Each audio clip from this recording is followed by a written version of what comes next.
بخش نخست اینکه برخی از دوستان از من پرسیدن که اصلا خب حالا نام چه اهمیتی داره و چرا دنبالش میکنی.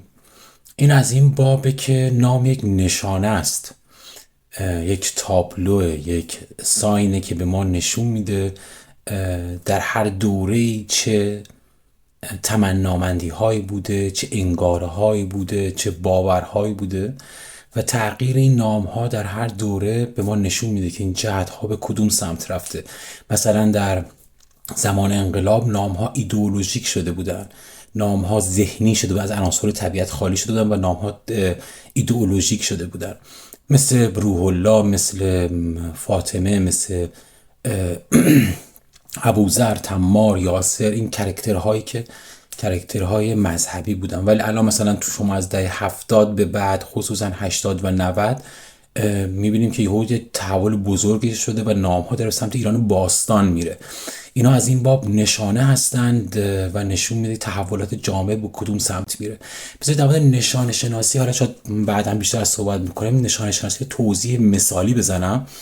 ببینید مثلا یک سنگ ولی برای یک مثلا زمین شناس اون سنگ یک متنه و وقتی بریم قابل مطالعه میشه. برای ما یه سنگ جسم سخته، ولی برای اون یک متنه که میتونه بخونه که مال چه دوره‌ایه، تو اون دوره آب و هوا چطور بوده، شرایط نمیدونم زمین چطوری بوده و یا مثلا اسکلتی که ما ممکنه توی قبری ببینیم، یه قبر قدیمی ببینیم.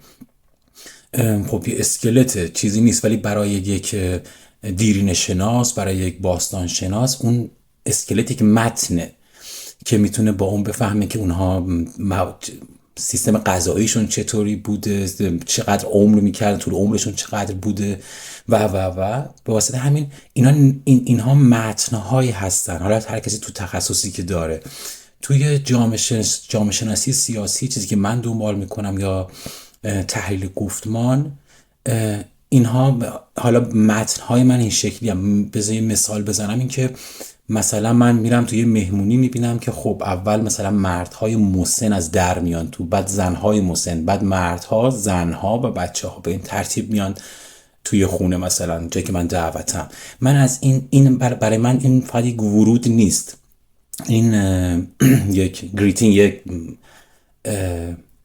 در واقع چیزی که هست اینه که من میفهمم تو این سیستم، تو این گفتمانی که بر روابط اینا حاکمه، دو تا چیز هست. یکی یعنی نظام قدرت مبتنی بر جنسیت و سن. میفهمم توی گفتمان اینها آنچه که بر روابط اینها حاکمه، بر ذهنشون حاکمه، اینه که اول سن و بعد جنسیته. یعنی این تو مرد بودن و مسن بودن اولویت‌های گفتمانی در رفتارهاشونه. یا مثلا میرم توی شهرستانی، میبینم که یک تاکسی داره رد میشه، دو نود دختر پسری هستن و اون جلوی تاکسی رو میگیرم. میرم اول دختره میره تو میشینه، بعد پسره میشینه که مبادا جلوتر پسری بشینه کنار دختره. میفهمم که اینها در واقع نوع روابطشون چطوریه. خب در مورد نام ها هم همینطوره. من تلفن رو رد کنم. در رابطه با نام ها هم همینطوریه. نام ها نشانه هایی هستن که به ما نشون میدن که هر دوره‌ای چه تحولاتی توش رخ داده.